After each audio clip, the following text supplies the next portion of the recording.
Pemberdayaan bukan pemanjaan. Naomi mempunyai seorang kerabat dari pihak suaminya, seorang kaya dan terpandang dari kaum keluarga Elimelek. Namanya Boaz. Ruth, perempuan Moab itu, berkata kepada Naomi, "Izinkanlah aku pergi ke ladang memungut bulir-bulir jelai di belakang orang yang bermurah hati kepadaku." Jawab Naomi kepadanya, "Pergilah anakku." Ia pergi lalu sampai di ladang dan memungut jelai di belakang penuai-penuai. Kebetulan ia berada di ladang milik Boaz yang berasal dari kaum keluarga Elimelek. Lalu datanglah Boaz dari Betlehem. Ia menyapa penuai-penuai itu, "Tuhan besertamu." Mereka berkata kepadanya, "Tuhan memberkatimu." Boaz berkata kepada hambanya yang mengawasi penuai, "Dari keluarga siapa perempuan itu?" Hamba yang mengawasi penuai itu menjawab, "Dia perempuan Moab yang pulang bersama Naomi dari daerah Moab." Tadi dia berkata, "Izinkanlah aku memungut jelai dari antara berkas-berkas jelai ini di belakang penyabit-penyabit." Begitulah ia datang dan terus bekerja dari pagi sampai sekarang dan beristirahat sebentar saja. Sesudah itu Boaz berkata kepada Ruth, "Dengarlah anakku, jangan pergi memungut jelai di ladang lain, jangan pergi dari sini, tetapi tetaplah dekat hamba-hambaku perempuan. Lihatlah ladang tempat mereka menuai dan ikutilah perempuan-perempuan itu.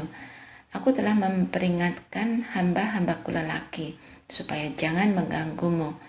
Jika engkau haus, pergilah ke tempayan-tempayan dan minumlah air yang dicedok oleh hamba-hamba itu." Lalu Ruth sujud menyembah dengan mukanya sampai ke tanah dan berkata kepadanya, "Mengapa engkau bermurah hati kepadaku dan memperhatikan aku, padahal aku orang asing?" Boaz menjawab dia, "Telah diceritakan orang kepadaku segala sesuatu yang kau lakukan terhadap ibu mertuamu sesudah kematian suamimu. Bagaimana engkau telah meninggalkan ayah dan ibumu serta tanah kelahiranmu, lalu pergi kepada bangsa yang dulu tidak kau kenal. Kiranya Tuhan membalas perbuatanmu, kiranya upahmu sepenuhnya dikaruniakan oleh Tuhan Allah Israel, yang di bawah sayapnya engkau datang berlindung." Kemudian Ruth berkata, "Engkau sungguh bermurah hati kepadaku, Tuan, sebab engkau menghibur hatiku dan perkataanmu menenangkan hambamu ini. Padahal aku tidak setara dengan seorang pun hambamu perempuan." Waktu makan, Boaz berkata kepadanya, "Kemarilah, makanlah roti ini dan celupkan potongan rotimu ke dalam saus cuka ini." Lalu ia duduk di samping penuai-penuai. Boaz memberikan gandum panggang kepadanya. Ruth makan sampai kenyang dan menyimpan sisanya. Kemudian Ruth bangun untuk memungut lagi. Boaz memerintahkan hamba-hamba lelakinya, "Di antara berkas-berkas gandum pun izinkanlah ia memungut dan jangan permalukan dia. Bahkan kamu harus menjatuhkan sedikit gandum dari genggamanmu untuk dia dan membiarkan gandum itu dipungutnya. Janganlah memarahi dia." Demikianlah ia memungut di ladang sampai petang. Lalu ia mengirik yang dipungutnya, banyaknya kira-kira seeva jelai. Sambil membawanya, ia kembali ke kota dan mertuanya melihat apa yang dipungutnya. Ruth juga mengeluarkan sisa dari apa yang dimakannya sampai kenyang, lalu diberikannya kepada Naomi. Mertuanya berkata kepadanya, "Di mana engkau memungut hari ini? Di mana engkau bekerja? Diberkatilah orang yang telah memperhatikan engkau." Ruth menceritakan kepada mertuanya pada siapa ia bekerja dan berkata, "Hari ini aku bekerja pada seorang yang bernama Boaz." Naomi berkata kepada menantunya, "Diberkatilah orang itu oleh Tuhan yang tidak menarik kembali kasih-Nya kepada orang-orang yang hidup dan yang mati." Lagi kata Naomi kepadanya, "Orang itu kerabat dekat kita. Dia salah seorang yang berhak menebus kita." Sahut Ruth, perempuan Moab itu, "Ia pun berkata kepadaku, Tetaplah bersama pekerja-pekerjaku hingga mereka selesai menuai seluruhnya di ladangku. Lalu Naomi berkata kepada Rut menantunya, "Anakku, lebih baik engkau mengikuti para pekerjanya yang perempuan, supaya engkau tidak diganggu orang di ladang lain."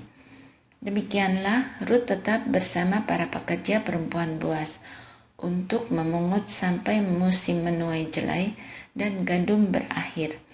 Selama itu juga ia tinggal bersama mertuanya. Saudara, setiap orang memiliki persoalan dalam hidupnya.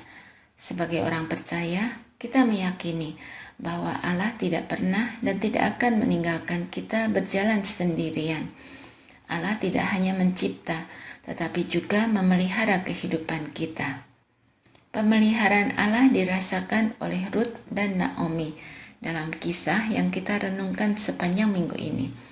Setelah tinggal di Bethlehem bersama Naomi, Rut pergi memungut butir-butir jelai di ladang. Ia bekerja di belakang para pemetik atau penuai hasil panen. Menurut aturan di Israel, janda atau orang miskin hanya boleh memungut sisa-sisa jelai di belakang mereka. Alkitab menuliskan bahwa Rut berada di ladang milik Boas. Ternyata Boas merupakan salah satu anggota keluarga dari kaum Elimelek. Secara tradisi, Boas memiliki kewajiban untuk menebus Rut. Boas sangat baik kepada Rut karena ia tahu pengorbanannya untuk Naomi. Oleh karena itulah, ia memperlakukan Rut secara istimewa. Hal ini membuat keberlangsungan hidup Rut dan Naomi terpelihara dari hasil memungut jelai di ladang Boas. Namun ada satu bagian dalam kisah ini yang menarik untuk kita renungkan, yaitu ayat 15 dan 16. Di bagian itu dikatakan bahwa Boas memberi izin kepada Rut, bahkan memerintahkan para pekerjanya untuk menarik sedikit dari onggokan jelai yang mereka panen, agar Rut bisa memungut lebih banyak lagi. Sebagai pemilik, sebetulnya bisa saja Boas langsung memberikan sejumlah bulir jelai yang sudah dipanen kepada Rut tanpa Rut harus memungutnya. Mengapa tidak dilakukan demikian?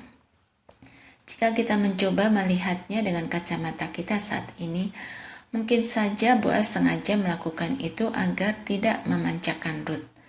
Boas ingin Rut sebagai perempuan yang perkasa, tetap berdaya.